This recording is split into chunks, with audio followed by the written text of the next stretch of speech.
आज हम कोशिका विभाजन से संबंधित कुछ महत्वपूर्ण क्वेश्चनों को हल करेंगे जो कंपटीशन परीक्षा से नीट में पूछे जाते हैं। सबसे पहले है डीएनए का द्विगुणन। इसका अर्थ होता है रेप्लिकेशन होना, डीएनए की मात्रा का दुगना हो जाना। तो डीएनए की मात्रा जो दुगनी होती है वो एस अवस्था में होती है। ठीक। दूसरा है किएज-मेटा। किएज-मेटा क्या होता है कि जो दो समजात गुणसूत्र होते हैं, जिसमें एक मात्र गुणसूत्र होता है, पितृ गुणसूत्र होता है, उनको एक दूसरे का समजात बोला जाता है। उनकी जो नॉन सिस्टर होती है,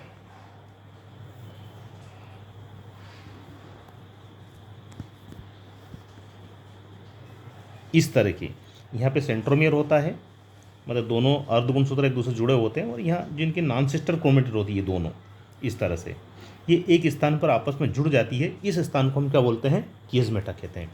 ये संभवतः डिप्लोटिन अवस्था में होता है। डिप्लोटिन अवस्था में इसका निर्माण होता है।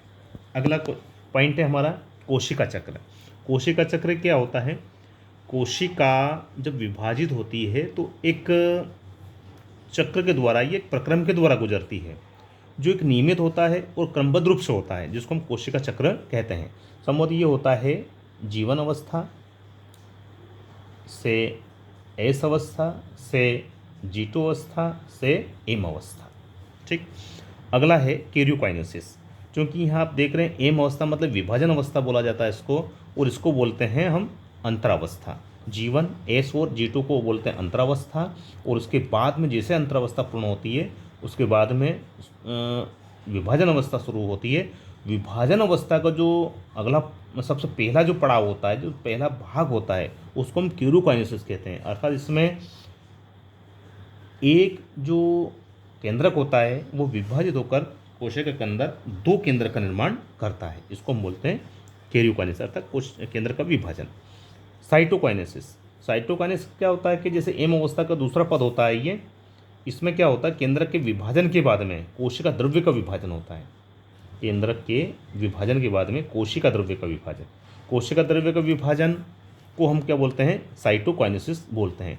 कोशिका चक्र, जैसे अभी हमने पढ़ा था, कोशिका चक्र एक नियमित क्रम प्रक्रमों का एक चक्र होता है, जिसमें जीवन एस अवस्था, G2 और एम अवस्था या कैरियोकाइनेसिस और साइटोकाइनेसिस अवस्थाएं पाई जाती हैं। इन सभी को मिला करके हम कोशिका चक्र कहते हैं। इसके बाद है समजात गुणसूत्र। जैसे अभी हमने देखा कि जैसे मनुष्य है, उसमें 23 जोड़ी गुणसूत्र पाए जाते हैं, जिसमें से यदि हम उसको जोड़ी के रूप में देखते हैं तो 23 जोड़ी होते हैं, और यदि हम प्रत्येक गुणसूत्र को देखें 46 गुणसूत्र टोटल होते हैं।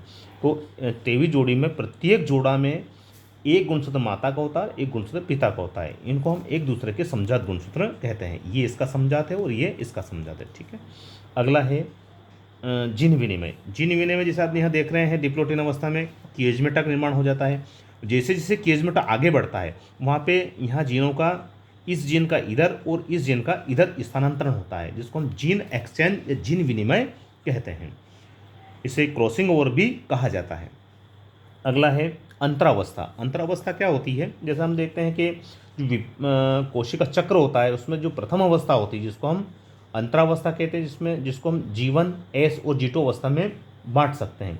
इन तीनों अवस्था को मिला करके अंतरावस्था कहते हैं। G1 अवस्था में आरएनए और प्रोटीन का निर्माण होता है। इस अवस्था में डीएनए का रेप्लिकेशन होता है सेमी कंजर्वेटिव विधि द्वारा या अर्धसंरक्षक विधि द्वारा, और G2 में होता है प्रोटीन्स और आरएनए का, साथ ही विभिन्न कोशिकांगों का निर्माण भी, यहाँ डबल कोशिकांगों का निर्माण भी हो जाता है, जिसको हम सामूहिक रूप से क्या बोलते हैं? अंतरावस्था या तैयारी अवस्था बोलते हैं, और इसको विश्राम अवस्था भी बोला जाता है। अगला 10वां पॉइंट हमारा सेंट्रोमियर। अब सेंट्रोमियर जो होता है, आपने देखा होगा कि गुणसूत्र क्या होता है कि दो धागों से बना होता है, जिसको हम क्या बोलते हैं? क्रोमेटिड बोलते हैं।